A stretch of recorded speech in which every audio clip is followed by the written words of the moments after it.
Hi there, Pisces. Thank you for joining me for your monthly forecast for July. Neptune, your ruling planet, and Jupiter, your co-ruler, continue to be hugely influential as this month begins. Not least Jupiter, which in the first 2 weeks is forging a fantastic link to Pluto. There's a key relationship that's forging up in your world. It may have already started, but it can become even more established in the first 2 weeks of this month.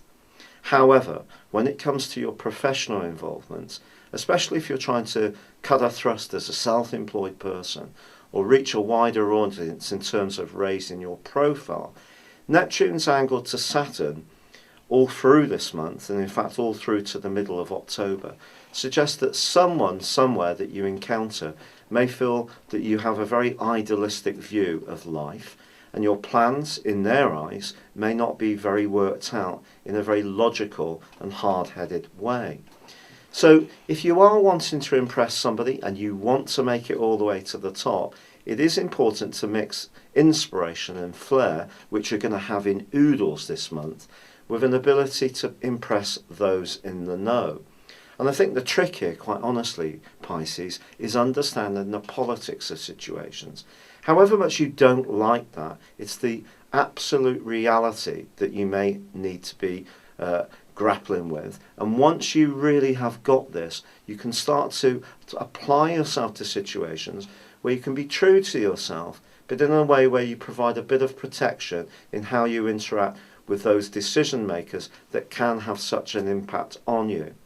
When it comes to neat flair, however, a wonderful link between Neptune and the Sun in week 1, plus a new moon on the 4th, which links to Neptune, suggests you're going to have just loads of it. So if you're wanting to do anything arty or crafty, or you want to start a new hobby, or do things that are more entertaining and sociable, spend time with your children if you have them, in terms of enjoying their play and personal development, this can be a fabulous month. I think it's more to do with the crunch of everyday life in terms of how you fit into the world at large. That's where things may be a bit more testing. But there is a wonderful collection of planets at the very start of this month, with the Sun, Mercury and Venus in the most self-expressive part of your chart. If you're looking for love, if you're looking to dazzle people with your brilliance, this certainly can be the time to go for it in the most special of ways.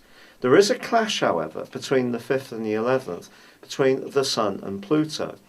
You may encounter someone who's a larger-than-life character, and it may be an attraction of two big personalities, and it could bring you together in a very dynamic way, but it also could see you ending up at opposite ends of the settee. It depends on what you both want from your futures. Even if it's someone you're strongly drawn to in a romantic context, in the here and now, Pluto reminds you that the stakes are high at the moment. It's almost as if there's a lot riding on your decisions. You can't just play in the moment. You need to be aware of the implications of anything you do. Once Venus and Mercury move into Leo on the 12th and the 14th, the more practical side of how to deliver your ideas or your idealism is really going to be shaped. It is about getting on with people. And that means, in some ways, grappling with the details, the finer details, the nitty-gritty ones that you could at the start of the month find a little bit boring or at times even rather demeaning. But by week 3, both Venus and Saturn are forging a marvellous link with Saturn, which can help you to structure things in a way which will impress somebody in the know. There's also an opportunity to do this in the last 4 days of the month as well. But the full moon, which occurs towards the end of week 3, is a really significant one, because the more rebellious side of your nature is really coming into focus here. There may be something that you need to give up or compromise around in order to get a bigger prize. And that might be quite hard and testing, because Mars is in a part of your scope that sees you want to kind of break away from responsibilities just to the when Venus, Mercury, and then in the last 10 days of this month, the Sun are asking you to be much more dutiful. And you may have some kind of moral or perhaps choice, a dilemma or choice to make around the time of that full moon.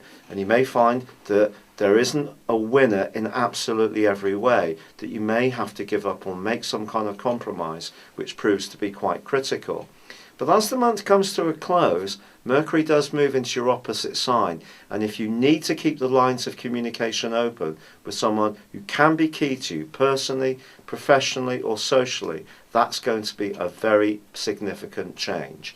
It's been a real pleasure being with you, Pisces. Thank you for joining me. Good luck and goodbye for now.